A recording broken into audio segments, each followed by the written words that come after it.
आ जाओ बेटा। नमस्कार साथियों, सूर्यनगरी यूनिक क्लासेस के यूट्यूब चैनल पर मैं डॉक्टर उर्मिला राठी आपका हार्दिक स्वागत और अभिनंदन करती हूँ।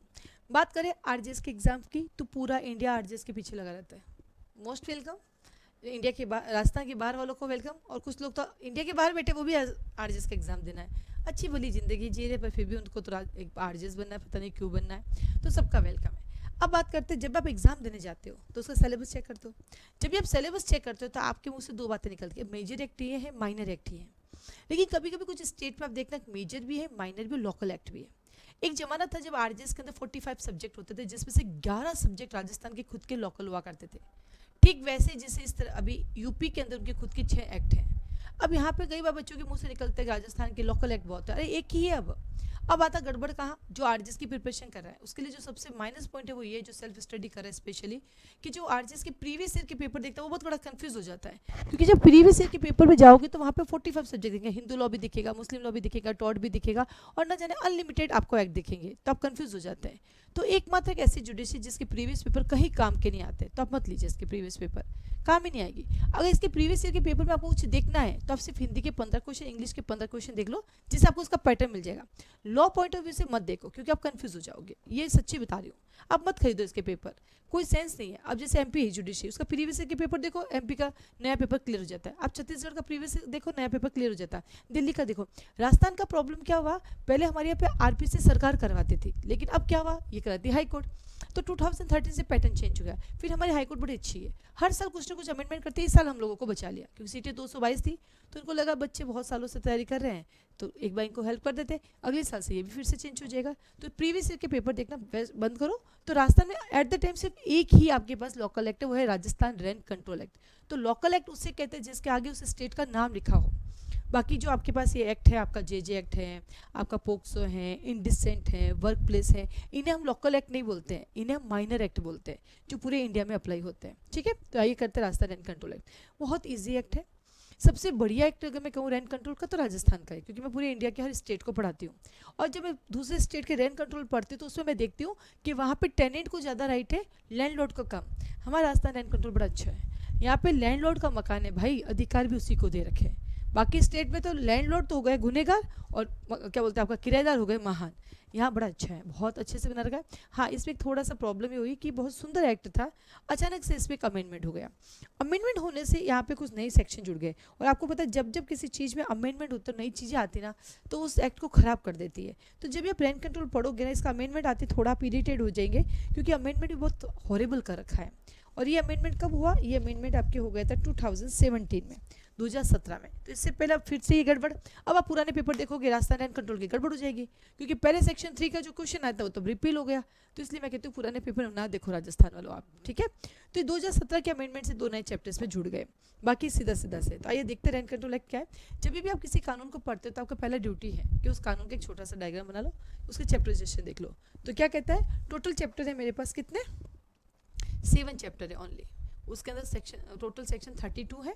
आप जब अपना लिमिटेशन एक्ट पढ़ोगे ना तो उसका भी 32 ही है। तो देखो, लिमिटेशन का 32 है, इसका 32 है, प्रोबेशन का आपका 19 है, इंडिसेंट का 10 है। इन सबको जब देखते ना तो ऑर्डर 21 रूल 106 ज़्यादा हो जाता है। तो कई बार आपको लगता है सीपीसी 106 कैसे पढ़े, या तो स्किप कर दो, उसकी जगह 4 एक्ट पढ़ लो, और फिर भी आपको लगता नहीं मुझे ऑर्डर 21 तो सीख नहीं है, तो आप हमारे ऐप से उसको परचेज कर सकते हैं, क्योंकि हमने ऑर्डर 21 को एक सेपरेट बना के रखा हुआ है, pre plus main plus entry point से पढ़ा रखा है। आप हमारे सूर्यनगरी यूनिक लॉ क्लासेस के ऐप में जाना, वहाँ पे आपको मिल जाएगा। ठीक है, तो यार 32। फिर इसमें शेड्यूल कितनी, 4, 1 2 ABCD। राजस्थान जुडिशरी की क्वालिटी है, वो पूछ लेती है शेड्यूल ए किससे रिलेटेड है, शेड्यूल बी किससे रिलेटेड है, सी किससे है, डी किससे है, आता रहता। अब देखो प्रीवियस ईयर के पेपर अगर देखा है आपकी ना किसी ने, तो कॉन्स्टिट्यूशन की शेड्यूल से क्वेश्चन पूछे गए हैं। तो ये कुछ भी पूछ सकते हैं। देखो, एग्जाम का कोई पैटर्न नहीं होता है, कोई इंपॉर्टेंट नहीं होता है, कोई लेस देन इंपॉर्टेंट नहीं होता है। जो बैरिक में है वो पूछा जा सकता है, तो कुछ भी पूछ सकते हैं। इवन तो 2021 में जो हमने पढ़ते ना, रूल्स कौन बनाएगा, किस पे अप्लाई होगा, जो लास्ट के सेक्शन हम इग्नोर करते हैं, सेक्शन 32 से प्री का क्वेश्चन आया। तो इग्नोरेबल कुछ नहीं होता है, बैरिक को स्टार्टिंग से लेकर लास्ट तक पढ़ना ही पड़ेगा, प्री कहीं से भी आ सकता है। तो टोटल शेड्यूल इसमें 4 है। एक्सटेंड कहाँ पर इसका, पूरे इंडिया में नहीं भाई, जब इसका नाम ही राजस्थान रेंट कंट्रोल है तो इंडिया से क्या लेना देना, तो पूरे राजस्थान में है। कब का है ये? 2001 का। एक्ट नंबर भी इसका 1 ही है, लेकिन ये बना था 2001 में, इसमें सिग्नेचर भी 2003 में हुए थे, इसका एनफोर्समेंट भी 2003 में हुआ, और ये हमें अप्रैल फुल बनाता है, मिलता कुछ नहीं, बस केसेस चलते रहते हैं, क्योंकि 1 अप्रैल 2003 को एनफोर्स हुआ था, 1 अप्रैल 2003 को एनफोर्स हुआ था। और सिग्नेचर डेट क्या है इसकी? 25 फेब 2003। 14 फेब होती तो याद रह जाता ना, आप कोई नहीं 25 फरवरी भी याद कर लेना, और क्या।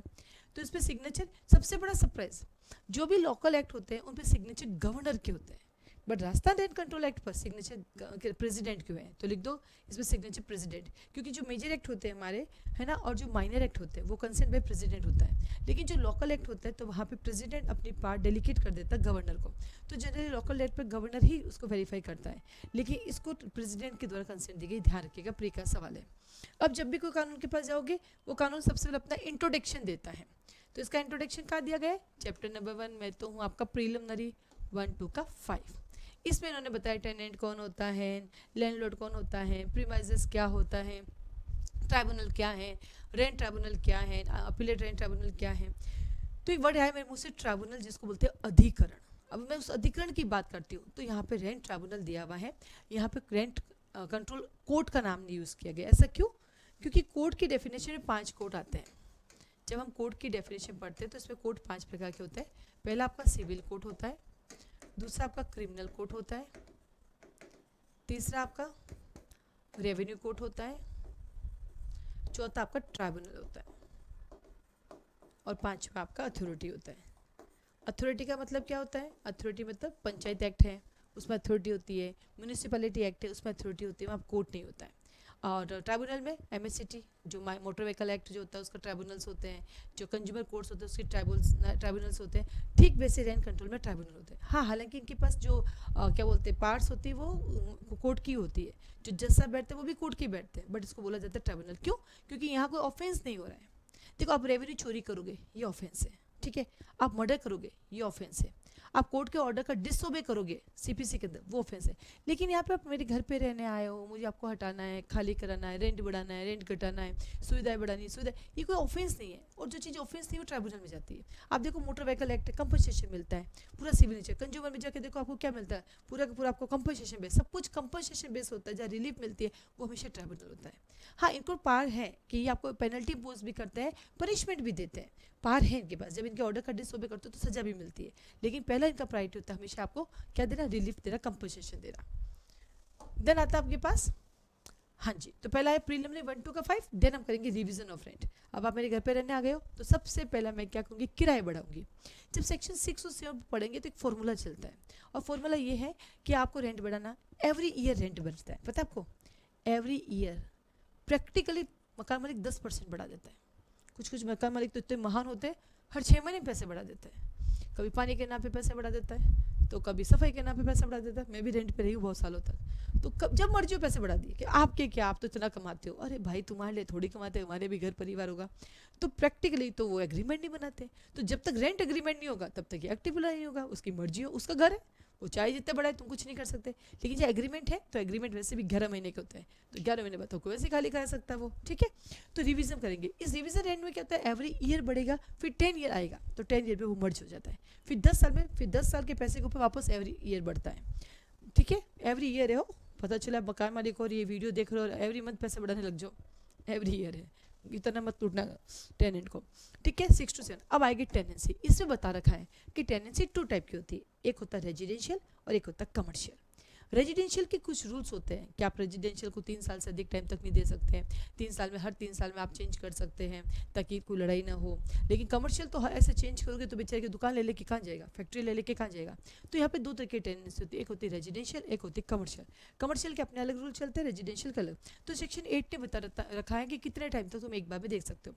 तो सेक्शन 9 ने कहा है कि मैं तुम्हें कब यहाँ से धक्के देख के निकाल सकती हूँ, क्योंकि तुम गलती करोगे तो निकालना ही पड़ेगा। और सेक्शन 10 कहता है कि भैया मुझे इमरजेंसी, वापस मुझे मेरा पोजीशन चाहिए, तो कैसे दोगे? तो इसको बोलते हैं टेनेंसी का टाइम पीरियड कब तक है, कब तक रहोगे, कब बाय बाय कर देंगे। तो 1 में प्रीलिमिनरी है, सेकंड में रिवीजन ऑफ रेंट के, थर्ड में हमने टेनेंसी दिखाई। अब टेनेंसी के बाद हमने आपको निकाल दिया, बिना किसी गलती के निकाल दिया, यानी मैंने इलीगल आपको डिस्पोजेस कर दिया। देखियो, आप मेरे घर पे रहना है, आप मुझे रेंट दे रहे हो, तो अब मैं आपको ऐसे हर वक्त नहीं निकाल सकती, क्योंकि हमारे बीच में कॉन्ट्रैक्ट कॉन्स्टिट्यूट हो जाता है। और जब कॉन्ट्रैक्ट होता है हर किसी को ऐसे नहीं निकाल सकते। इन द केस आपने यहाँ निकाला तो वो भागा भागा जाएगा किसके पास, ट्राइब्यूनल के पास, और रेंट ट्राइब्यूनल के पास जाके आपके अगेंस्ट क्या करेगा, पेटिशन फाइल करेगा। यहाँ पे सूट इंस्टीट्यूट नहीं होता है क्योंकि कोर्ट नहीं है। जब कोर्ट नहीं है तो सूट नहीं होगा, तो यहाँ पे क्या फाइल होती है, पेटिशन फाइल होती है सिविल नेचर, लेकिन यहाँ पे क्या फाइल लगी, एप्लीकेशन। और जब हम लिमिटेशन एक पढ़ते हैं एप्लीकेशन, तो एप्लीकेशन की डेफिनेशन लिखते हैं इसमें पेटिशन भी आती है, तो यहाँ पे पेटिशन लगती है आपकी 11 से 12 तक। देन आता है आपके पास, अब ये आया गया किसके पास जाएगा, ये ट्राइब्यूनल के पास जाएगा। तो ये आया constitution of tribunal section number 13 से लेकर 22 तक। अब ट्राइब्यूनल आएगा, उसका अपना प्रोसीजर होगा, कितने टाइम में आपका डिस्पोजल करेगा, कैसे कैसे करेगा, कितने दिन में नोटिस भेजेगा, कब आपको रिप्लाई करना, कब री रिप्लाई करना, वो सारा का सारा प्रोसीजर हम इस पर पढ़ेंगे। यहाँ से खूब सारे क्वेश्चन आते हैं एग्जाम में, ठीक है। फिर अब उसके बाद हुआ क्या, काम बढ़ गया। काम बहुत ज़्यादा बढ़ने से क्या होता है, तो आप देखना हमारे जितने भी कानून हैं, इवन तो अभी हाल ही में जेजे एक्ट में भी यही हुआ, सारा काम था किसका, जुडिशरी के पास। ट्राइब्यूनल में मैंने अभी कहा कि उनके पास जो जजेस बैठते हैं वो हमारे जुडिशरी के बैठते हैं, तो जुडिशरी को लगा हर चीज़ पे हम क्यों काम करें।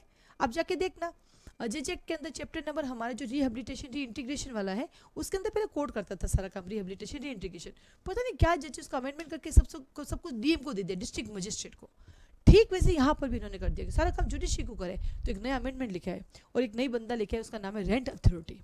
इनके लिए एक नया बंदा है रेंट अथॉरिटी। ये कहते हैं पहले तुम रेंट अथॉरिटी के पास जाओ, और आप बिलीव नहीं करोगे रेंट अथॉरिटी जो है ना, ये एग्जीक्यूटिव लेवल का है, यानी पहले तुम यहाँ जाओ, यहाँ तेरा मैटर न बने तो रेंट ट्राइब्यूनल के पास आओ।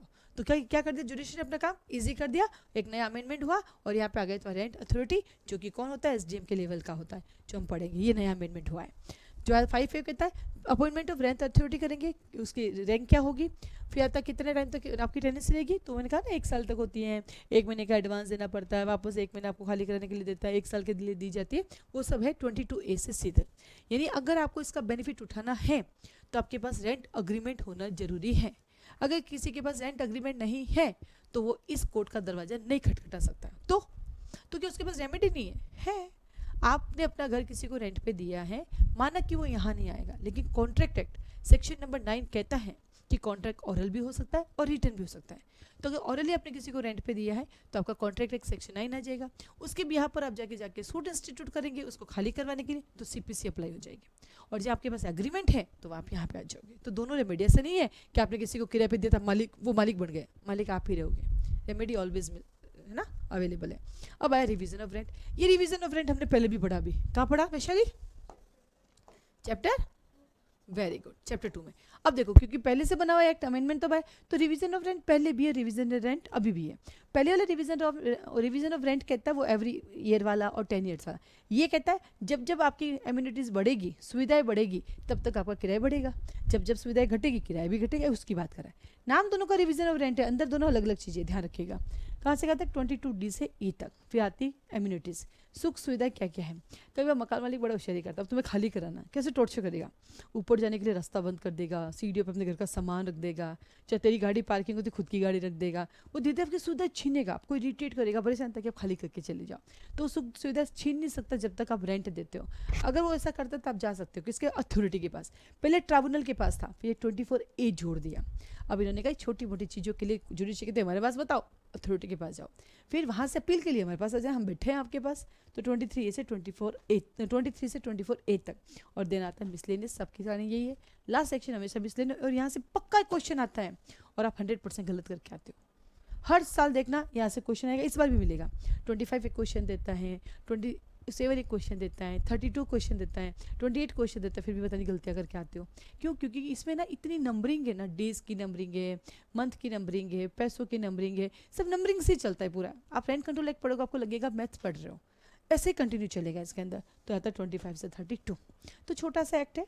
और सबसे बड़ी बात, राजस्थान का एक ही लोकल एक्ट है, तो मिनिमम 3 क्वेश्चन और मैक्सिमम 4 क्वेश्चन आता है। यानी 4 नंबर का रेंट कंट्रोल एक्ट, 15 नंबर की हिंदी और 15 नंबर की इंग्लिश, कितने हो गए 34। इतना गहरा पढ़ लो कि 34 में से 34 नंबर तो यही आ जाए, फिर बाकी वाले में से ले आओगे इतना तो कि प्री क्लियर ही हो जाएगा आपका। ठीक है, तो ये एक छोटा सा एक्ट है रेंट कंट्रोल एक्ट, जो बहुत ही बढ़िया एक्ट है, थोड़ा सा टेक्निकल है, आप पढ़ेंगे तो आपको मिल जाएगा। ठीक है, इसी के साथ ही साथ जैसे मैंने आपको पढ़ाया, हमारे फाउंडेशन बैच के साथ स्टार्ट हो रहा है। ये रिकॉर्डिंग आपको लाइव उसी की मिल रही है। आप पर्टिकुलर रेंट कंट्रोल एक्ट भी हमसे ले सकते हैं, लाइव क्लास भी ज्वाइन कर सकते हैं। जब एक्ट खत्म हो जाएगा तो इसकी आपको रिकॉर्डिंग अवेलेबल है, आप ले सकते हैं। Pre plus main plus interview एक साथ ही हम लोग पढ़ाते हैं। रैपिड रिवीजन का आपको रेंट कंट्रोल चाहिए सिर्फ प्री ओरिएंटेड, तो वो भी अवेलेबल है हमारे ऐप में। आप सिंगल सब्जेक्ट भी ले सकते हैं और आप पूरा कोर्स भी ले सकते हैं। हाल ही में राजस्थान जुडिशरी की वैकेंसी आ चुकी है, आप सबको पता है। तो यहाँ पे हम लोगों के पास आरजीएस की टेस्ट सीरीज अवेलेबल है, मॉक टेस्ट सीरीज अवेलेबल है, pre oriented rapid revision course recorded में अवेलेबल है, आरजीएस मेन की इंडिविजुअल क्लासेस अवेलेबल है, आरजीएस मेन की टेस्ट सीरीज अवेलेबल है, और इवन तो फाउंडेशन बैच भी अवेलेबल है जिनको नेक्स्ट ईयर की प्रिपरेशन करनी है। तो क्लास की कोई भी जानकारी चाहिए तो आप मुझे कॉल मैसेज कर सकते हैं। इस एक्ट को अधिक जानकारी के लिए पढ़ना है तो आप मुझे ज्वाइन कर सकते हैं। आज के लिए धन्यवाद।